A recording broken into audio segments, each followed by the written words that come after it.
lagi.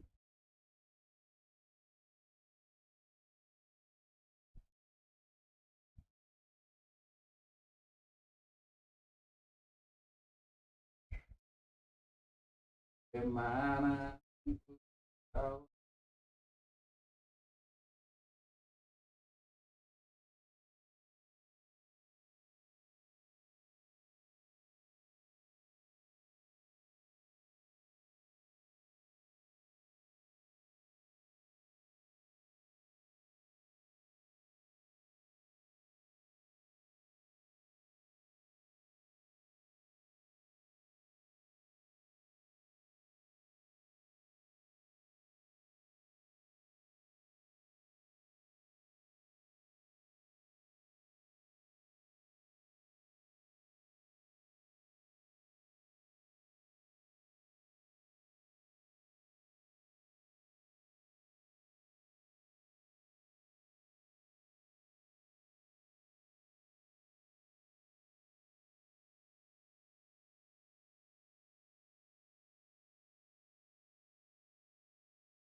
I bet you didn't waste any time as soon as you heard that Inazuma was organizing a test of courage event, right? Huh? I know you.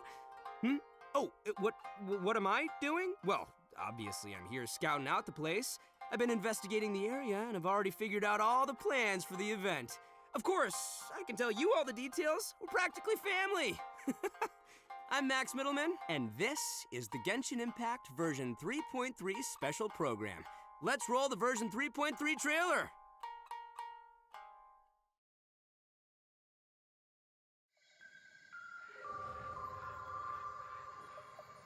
A friendly word of advice.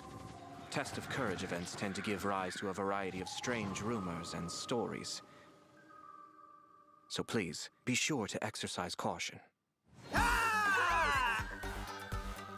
How was that? Were you scared? Who goes there? So, is there really a ghost around here? Why does Paimon have a feeling that it's staring right at us? Are you talking to me?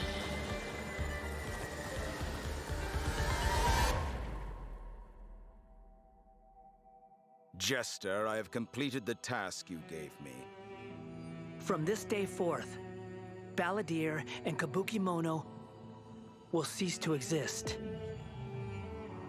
Did you really think you would be able to see through my plan? Dottore.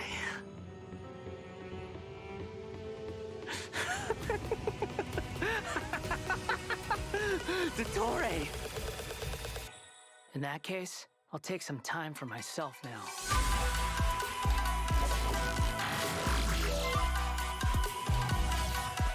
Squall and Fury!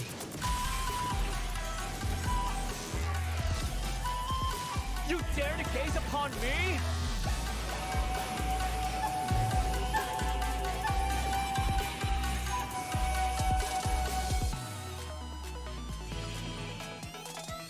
Dare to mess with me?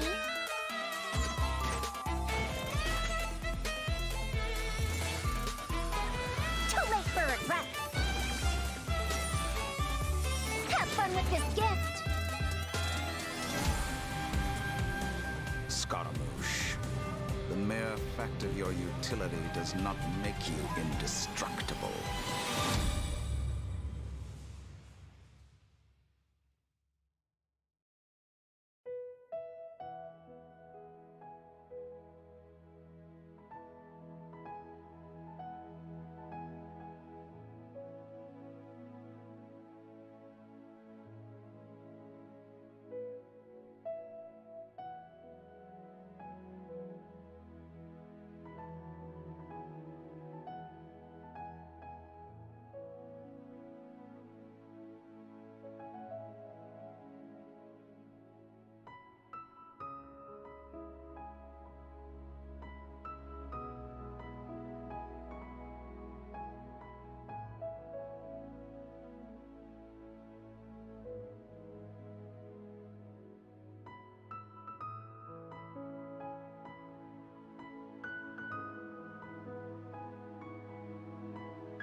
Hey everyone, and welcome to the Genshin Impact version 3.3 special program.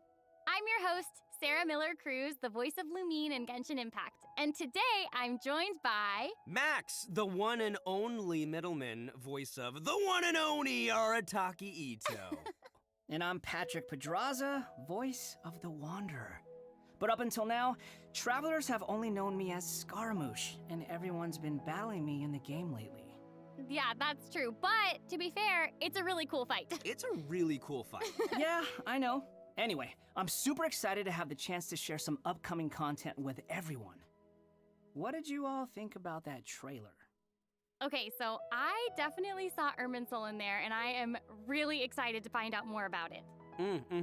Yeah, that trailer had everything. It had everything. It had action. It had drama. It was lighthearted in places, but it was dramatic. Yeah. Dude, I'm just super stoked for everyone to see Scaramouche's, backstory. I'm super excited about it, for reals. Heck yeah. Well, speaking of that, following the story's development, Scaramouche is still in Nahida's custody. So I bet the question everyone's wanting to know is how he'll become the Wanderer. Yeah, for sure. And there's quite a story behind that.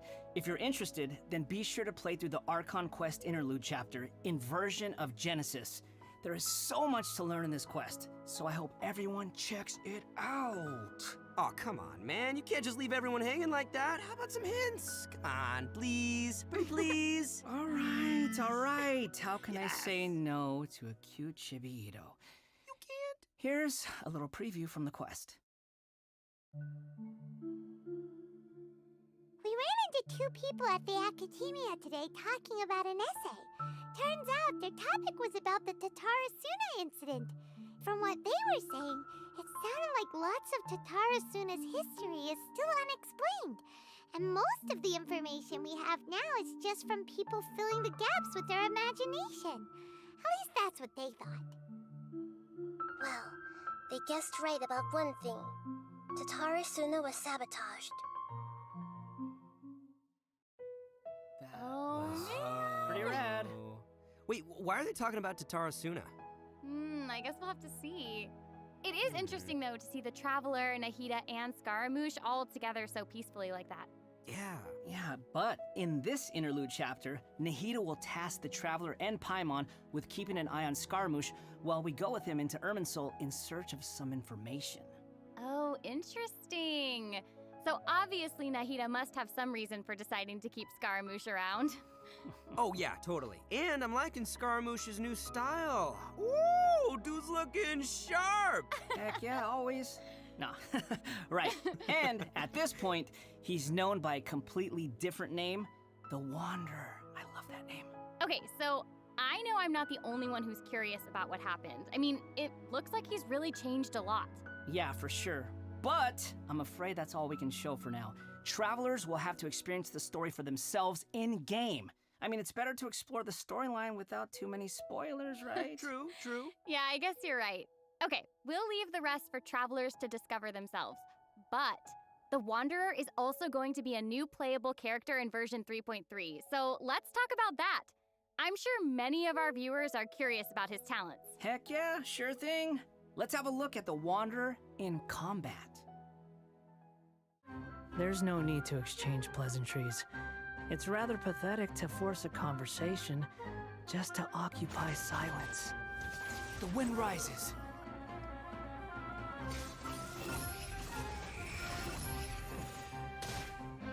Bow your head.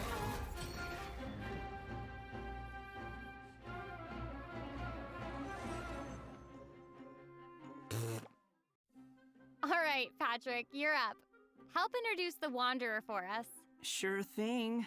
The Wanderer is a catalyst user and has an animo vision, so he uses wind blades to perform ranged normal attacks. Wait a second, wind blades? Not the same as the Traveler's Windblade, though. Okay. So, as everyone probably already noticed, the Wanderer can hover in the air when he casts his elemental skill. Upon using his elemental skill, he will first deal AoE damage before leaping into the air and entering a hovering state. So, while hovering, the Wanderer's normal and charge attacks will be converted into Kugo Fushudan and Kugu Tofukai, respectively. The damage they deal and their AoE will be increased. Their damage will be considered normal and charge attack damage, respectively. Also, Kugu Tofukai will not consume stamina, and he can remain hovering for a certain duration. That's so awesome. He can fly. I know, right? But he can't stay hovering forever. While hovering, the Wanderer constantly consumes Kuguryoku points to maintain his hovering state, which is the blue meter you see on the screen. Even if he doesn't move or attack, hovering will still consume Kuguryoku points. Okay. So this mechanic works a little differently than our typical stamina meter. There are many possible actions the Wanderer can perform while hovering in the air, which all rely on Kuguryoku points rather than stamina. So, for example, sprinting mid-air will consume additional Kuguryoku points to accelerate mid-air, and holding the sprint button will cause persistent point consumption to maintain speed. So this effect will replace his default sprint. Jumping expends extra Kuguryoku points to increase hovering height. Holding jump will cause persistent Kuguryoku point consumption to keep increasing hovering height. Of course, running out of points will end his hovering state. Oh, okay, so travelers will need to plan their actions while hovering. Exactly. So, with his talent, Jade Claim Flower, when casting his elemental skill, if it contacts Hydro, Pyro, Cryo, or Electro, that instance of the skill will receive a corresponding buff effect depending on which element was contacted. So, for example, increasing his Kuguryoku points cap, attack, crit rate, or restoring the set amount of energy upon hitting opponents with a normal or charged attack. The Wanderer can have up to 2 different kinds of these buffs simultaneously. Ooh. Oh, look, check that out. Part of the halo behind him changes color depending on the buffs you get. So travelers will be able to easily understand what effects the Wanderer currently has. I like that. It's helpful and still looks really cool. Yeah. So, after unlocking another talent, Gales of Reverie, when the Wanderer is in the hovering state, if his normal or charged attack hits an enemy, there is a set chance to gain another buff effect, allowing him to sprint midair without consuming Kuguryoku points. Additionally, this buff effect will fire wind arrows to attack the enemy. Ooh. Oh, dope. I'm sure extra buff effects like that will go a long way for players when they're in combat. Yeah, for sure. And if you've noticed, there is a colorful aura of light around his body to indicate when that buff effect is triggered. I saw that. That's pretty cool. I love all the detail they've put into the Wanderer. All right, this brings us to the Wanderer's elemental burst. Sweet. Yay! So, check this out. Upon unleashing his burst, he compresses the atmosphere and stomps it down toward the enemy. So, travelers should note that if the Wanderer is in a hovering state when he unleashes his burst, then the hovering state will end and he will begin descending after the burst is completed. Okay, this stomping animation is a little aggressive. Yeah, but it's cool. I know, and it actually suits his character. Mm-hmm. Yeah, I can't help but agree. Wait. Let's not forget about the exploration talent. Ah, yes. This is an interesting one. The Wanderer can decrease the mora required when ascending bows and catalysts. Hey now, you can never complain about saving Mora, am I right? Okay, Huh? that's true. All right, now that we've seen the Wanderer, let's move on to the next new character. Are you ready? I'm ready! Yay! What did you say? Oh, I'm old now, so every other phrase escapes my ears. Try calling me Madam Farozan, and I'll see if I can pick that up.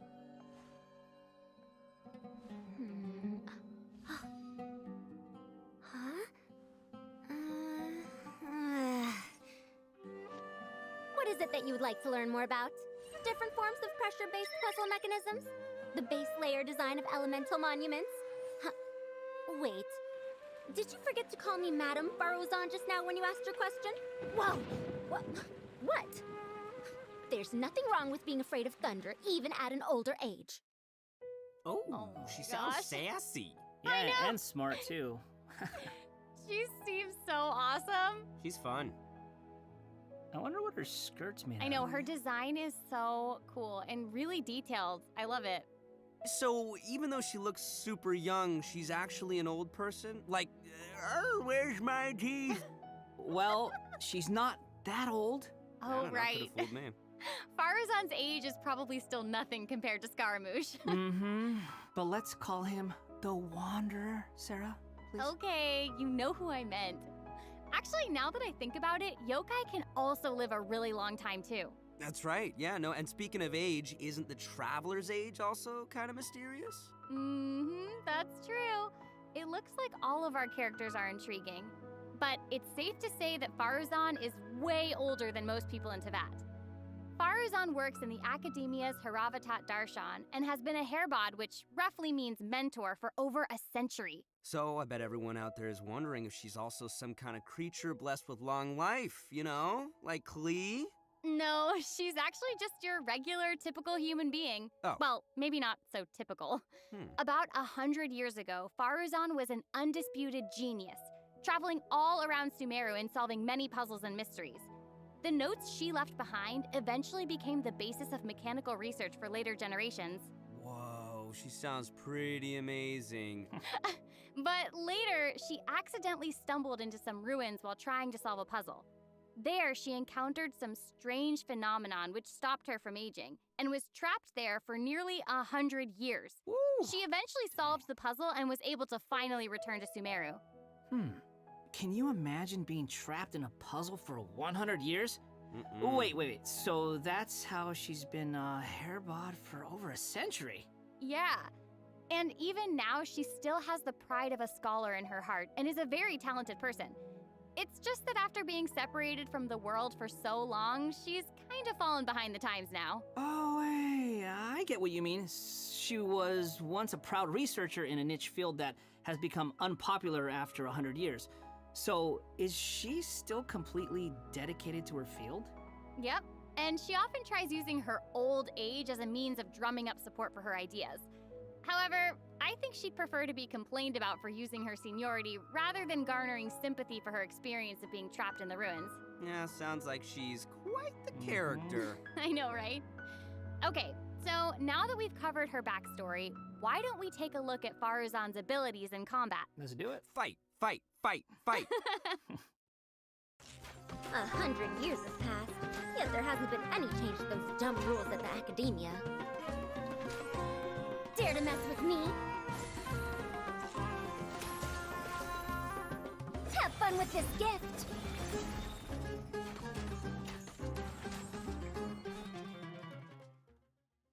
I love all the geometric shapes when she's playing. Did you guys see that? Yes, there's so crazy. much geometry. And I took geometry. It looks so cool. Ah, yeah. So, Faruzan is an animo character, and she wields a bow as her weapon.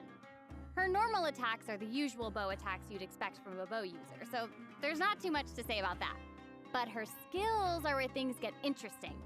Her elemental skill deploys a polyhedron that deals damage to enemies.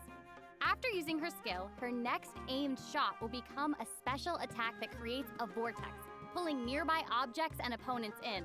Oh, nice. So she can clump enemies together. And there's also another thing about her special charged attack. It will create a vortex effect at its point of impact, and if the attack hits an enemy or ally member, it'll apply a mark and create a vortex after a short delay. Okay. So it looks like there will be a lot of potential uses for this attack. Travelers will have to experiment with it and see what they come up with. Yeah, I think it'd be amazing to try hitting teammates with the arrow in co-op mode and have them charge into the enemies to group them all together. I'll have to see who wants to try that with me. After unlocking the talent Impetuous Flow, the time required for fully charging Faruzan's next shot will be reduced, and the arrow will reduce the target enemy's animo resistance. In her elemental burst, she deploys a dazzling polyhedron and releases a whirlwind pulse. Throughout its duration, the dazzling polyhedron will continuously move along a triangular path. Once it reaches each corner of that triangular path, it will unleash one more whirlwind pulse. Yeah, 1 minute she's here, the next she's gone for 100 years. Hey. Bada boom! No. Nyah, nyah, nyah, nyah, Even Sino's jokes are funnier than that. nyah. It was pretty All funny. right. Anyway, let's hear what effects these whirlwind pulses have. Sure. When the whirlwind pulse hits opponents, it will decrease their animo resistance. It will also apply an animo damage buff effect to all nearby party members when it's unleashed. Travelers should note that the effective range of this buff is quite large, and it's not just within the whirlwind pulse itself, so there's no need to go chasing the polyhedron. After unlocking her talent, Lost Wisdom of the Seven Caverns, when a team member uses normal, charged, or plunging attacks, elemental skills, or elemental bursts to deal animo damage to an enemy, the damage will increase based on Faruzan's base attack. This effect can only be triggered once for a certain duration of time. Oh, so it seems she'll be the solid support. Yeah. Totally! And as a researcher of mechanics and puzzles, Faruzan has taken it upon herself to explore many ruins, with her travels taking her all across Sumeru.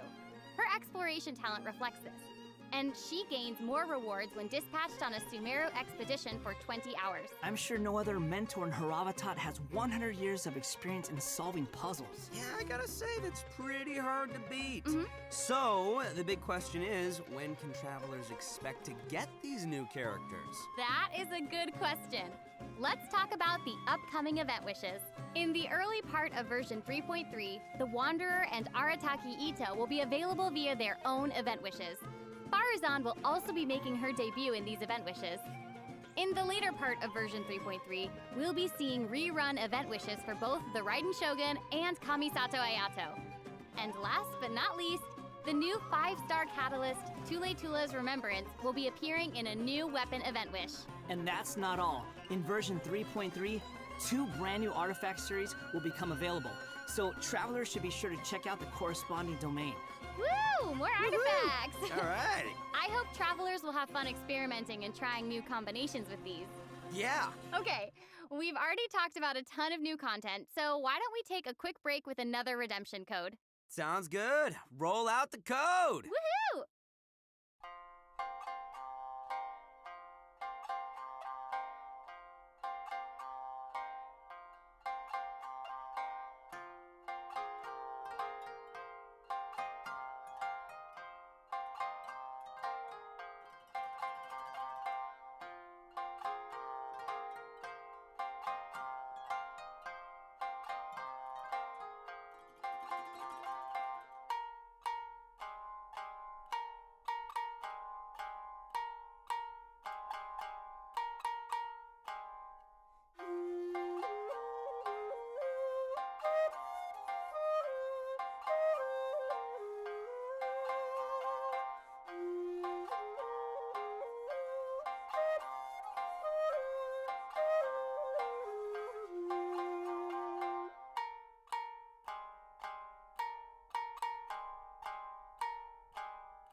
Welcome back to the version 3.3 special program.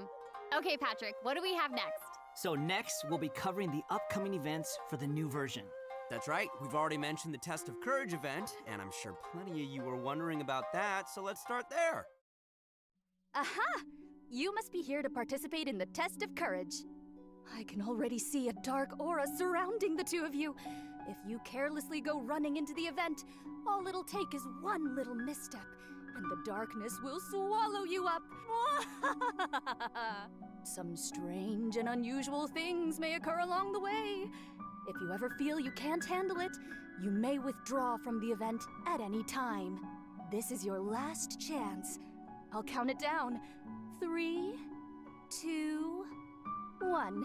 Welcome to the Test of Courage. Enter at your own risk. That was pretty interesting. Yeah, I mean, it is a test of courage, so I'm sure there'll be some scary stuff going on there. I ain't scared. Anyway, to successfully clear this event, we'll be facing a series of little tests. Ooh, what's this? Tests, you say? Yes, that's right. Word has it that if you walk around the Test of Courage, you might find yourself encountering a special sort of game. We've already got the rules down, so I'll do a quick introduction. Basically, travelers will have to control a bouncing bar to bounce a ball and use skill ball effects to break as many bricks as possible. Okay, I'm liking this one. Seems pretty straightforward. During the game, travelers will be able to trigger elemental reactions to break bricks more effectively. Nice! It even has elemental reactions. Yeah, we can control the character to move the bar. When the character we're using is either Pyro, Hydro, Cryo, or Electro, the corresponding element will be applied to the bar. By switching characters, you can change the element of the bar. Oh. Okay, all the pieces are falling in place now. The bar can infuse a certain element, and the blocks also have their own elements, so causing a skill ball of one element to hit blocks of different elements will trigger elemental reactions. There, how'd I do? Yep, you nailed it. The bar will add the element corresponding to your character. Besides triggering reactions the way you just mentioned, if a skill ball is already infused by an element and it hits the bar, it will also trigger a reaction, causing the skill ball to have some additional effects. When preparing your team, you can equip modifiers to receive various buff effects, which will help you successfully clear the challenge. Oh, nice. Also, when there are less than a certain amount of bricks on the board and the ball lands another hit, the bar will unleash fireworks. Whoa, cool. Yeah. Travelers can utilize this effect to break some bricks that would normally be difficult to hit directly. It's like a bonus attack. Oh, Yeah. sweet. So, travelers will need to select characters of the right elements, equip the appropriate modifiers, and use different elemental reactions to break bricks and score more points. And then travelers will be able to use their points to exchange for rewards in the event shop, correct? That's right. Also, travelers will have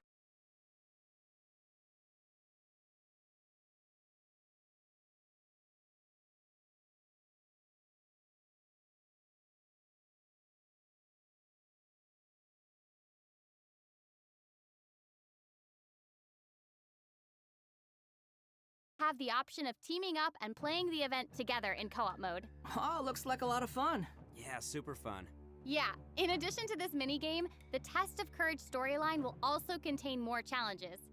Travelers will even have a chance to meet with some good friends again, so be sure to check out this new event. All right, let's move on to our next event. Okay, so next up, we have a race event called Across the Wilderness.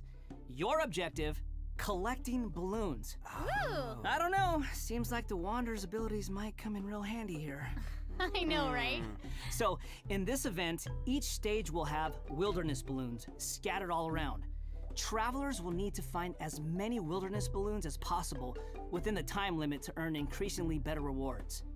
So, during the challenge, travelers will be able to utilize their character's skills and talents. So, it'll be important to assemble the right team depending on the traits and terrain of the challenge area. Oh, interesting. interesting. Yeah, so travelers can also use something called the Wilderness Compass to obtain various buffs, which include enhanced jumping capabilities, increased movement speed, or unlimited stamina, etc. Ooh, cool. However, you can only claim one buff during each challenge. You must consume Blessed Energy to use the compass and gain the selected buff. You may charge the compass up by finding wilderness balloons or interacting with Blessed Energy in the challenge. Or you can always wait for the compass to passively charge over time. Yo, this event looks pretty crazy. It's almost like watching parkour. Yeah, there are two different kinds of wilderness balloons in these challenges. The first is harvest balloons, which will increase the overall progress of your search for wilderness balloons. The other kind is sonar balloons, which will cause several harvest balloons to appear around you for a set amount of time. That's awesome. So there will be 5 stages available for this event, and travelers will need to consider the conditions and terrain of each stage to come up with the best way to complete it. Also, travelers may team up in co-op mode for challenges. Ooh, more chances to play together. I love it. Yeah, same. Okay, let's move on to our next event. Everyone's favorite game of hide and seek is back with the Wind Trace event. And of course, this is going to be another co-op event, and I, for one, am super excited for it. Cool. There's nothing like a good co-op. Many of you might already be familiar with this event by now, but there have been a few changes. Let me introduce what travelers can expect to see this time around. We can probably skip some of the basics this time. You know, players either hide or seek. And then... Okay, wait a second. There actually might be some new travelers out there who've never seen this event before. So why don't you start with some of the basics? Right, good point. Okay, let's start at the beginning then. This is a game with a long history in Mondstadt. Travelers will be split into 2 different sides, the Rebels and the Hunter. You will need to use skills and pacing down others to win this event. The goal of the Hunter is to capture all the Rebels, while the Rebels run or use other means to keep themselves from getting caught by the Hunter. Okay, that's straightforward enough. So what else you got for us? Well, some travelers may remember playing as the Rebels and getting caught early in the game. Once that would happen, all you could do was spectate and watch the rest as the others continue playing. But this time around, once you're caught, you'll still be able to participate in the match even in observer mode. Ooh. Yeah, it's pretty cool. Once you're in observer mode, you can't be seen by other players and will receive the Illusory Beacon skill. This skill will allow you to place a random beacon to confuse the Hunter. If your beacon successfully tricks the Hunter and is destroyed, then the Hunter will suffer an obscured vision effect. So even after you've been captured, you can be like a little ghost, trying to help your teammates by disrupting the Hunter. Yeah. That's pretty fun. And at least you won't have to sit there and just watch the rest of the match anymore. Exactly, but what does the Hunter get this time? I mean, we gotta keep it fair. Some new Windward arts have been added for both the Hunter and the Rebels. The Hunter will now be able to use the Hunter's Net. This net can be thrown and will remove any Rebel disguises within its range, and will notify the hunter that a rebel was detected. If a beacon is caught in the net, it'll be destroyed and the hunter will not suffer from obscured vision. Nice. So I guess if you love playing Hunter, you'll probably love this. Oh yeah, you definitely should. The skill rebels used in previous versions of the game to place beacons can now only be used by players in observer mode. However, the rebels will be able to use an all-new concealing beacon skill. This skill will allow you to deploy a beacon for a set duration and remain invisible while you're around that beacon. All players, including your rebel teammates, will be unable to see you while you're invisible. If the concealing beacon is destroyed by the hunter, then the hunter will have their vision obscured for a short time. Sounds pretty fun, huh? Yeah. Yeah, so even if you end up being captured by the hunter at the start of the game, you'll still be able to participate and assist your teammates. And, did I mention Primo Gems and other rewards? The good stuff. So be sure to check it out. Oh, that's awesome. Seriously, I can't wait to play with friends. Okay, our next event is a combat-based event. Time for some combat! Whoop, whoop. In a forbidden place warded by dust and sand, mysterious foes have assembled lines of fortifications to stop your coming. Ooh. That's right, a new edition of Misty Dungeon will arrive in version 3.3. Stoked. Sweet. But this time around, there will be a total of 7 trials with different themes awaiting you in the Misty Dungeon. Each has a different leyline disorder, and travelers will have to adjust their teams according to the disorder's effects and the distribution of enemies. There will also be trial characters for you to select from as well. After entering the domain, travelers will need to go and complete 3 challenges to collect ancient runes. After collecting power from 3 ancient runes, we can power up the control array and proceed to the final challenge. Also, throughout the trial, additional benediction mechanisms and challenges will appear. Travelers may choose to interact with these to increase the leyline disorder's effects or revive and heal your team. You know, if it were up to me, I'd say just go for all the challenges. I know, but travelers should keep in mind that the challenge objective for each trial might be different, so be sure to check the objective and aim for that while proceeding. In terms of rewards, travelers can look forward to winning Primo Gems and other various prizes. Yes. Ooh, I like prizes. And last but not least, version 3.3 will also have leyline overflow events. Travelers can look forward to saving their resin and earning more Mora and experience books. Nice, that's awesome. That'll be great for all the travelers out there still leveling up all their new characters. And even if you don't need those resources now, it's always good to stock up and have more on hand, am I right? Yeah. So, travelers looking to upgrade their characters won't want to miss this. Yeah, I mean, this is all good stuff. In addition to the new version's limited time events, version 3.3 will also be adding a new permanent game mode called Genius Invocation TCG. Genius Invocation TCG! But before we get into that, let's take another quick break and enjoy a redemption code! Heck Yay! yeah. Slap that code on the screen!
Welcome back, everyone!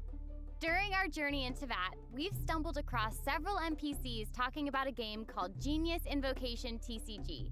So next, we'll introduce this card game that's been taking to VAT by storm. In the version 3.1 special program, we already revealed that Genius Invocation TCG will be a card game where we can challenge various characters and NPCs or battle against your friends. But there is actually a legend behind this game. Ooh. It is said that a young guy in Sumeru found an ancient casket of tomes in the attic. he opened it and discovered that the soul of an ancient TCG player called the Crocodile King had been captured inside. What a name. It turns out that the Crocodile King was King Deshret's viceroy, who battled an opponent named the Ibis King. Huh. During the match, the Crocodile King fell prey to his opponent's scheme and was sealed away in the Casket of Tomes. Ouch, game over. After being unexpectedly released by the kid, the Crocodile King possesses him and helps him to gradually climb the ranks to becoming a legendary TCG player. Nice. Hang on, is it just me, or does that kind of sound like the plot to a light novel or something? You're right. It turns out that Yai Publishing House is about to release a hit light novel series based on Genius Invocation TCG. Okay, now this is starting to sound like a plug for Yai Publishing House. Maybe. But anyway, that's the legend on how Genius Invocation TCG came to be, though it's probably just a story they came up with for marketing the game. So while you were telling us about the story, I was over here researching the rules to the game. Basically, Genius Invocation TCG is a game where you use a constructed deck of cards to duel against an opponent. The objective is to defeat all of your opponent's character cards. That's right. Also, there are many features and mechanics in the game that resonate with Genshin Impact's gameplay, so it shouldn't be too hard for players to get the hang of. Right, I even saw some elemental reactions in the gameplay. Yup, a constructed deck must contain character cards. And as you might expect, these character cards have a normal attack, an elemental skill, and an elemental burst.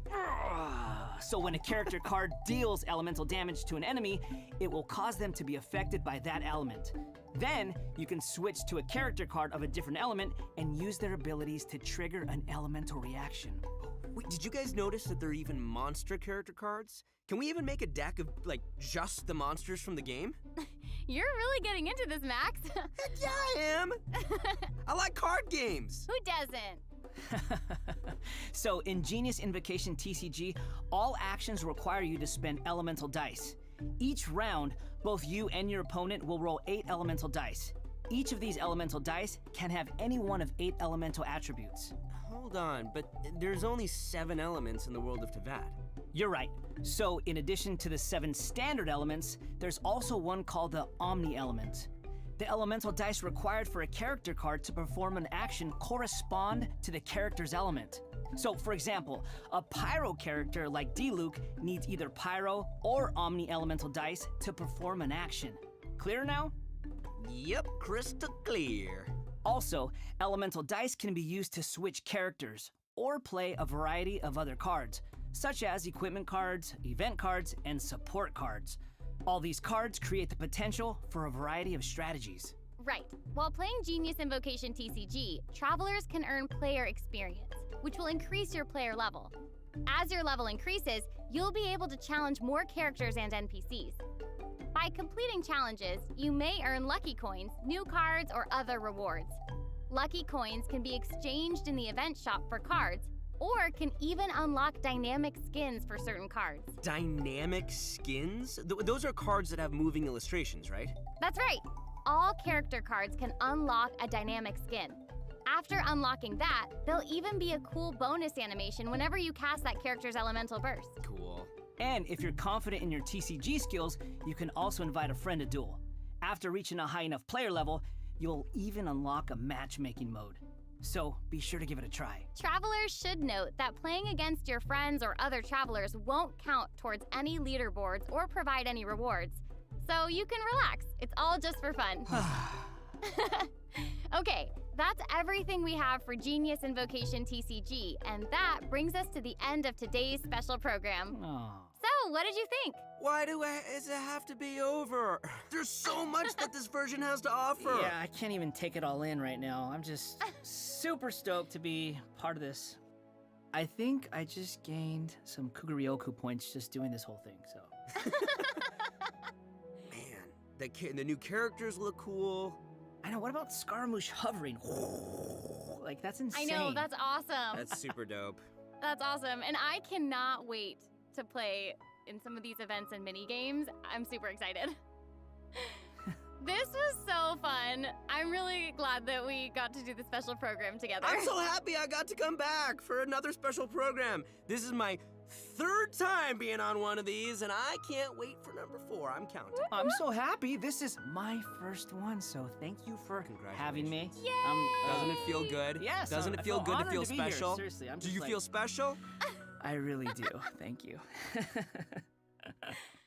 Well, I think this is the end of our special program. So I hope everyone enjoyed it, and we'll see you in game. Okay, bye. Bye. Okay, bye, everybody. Bye,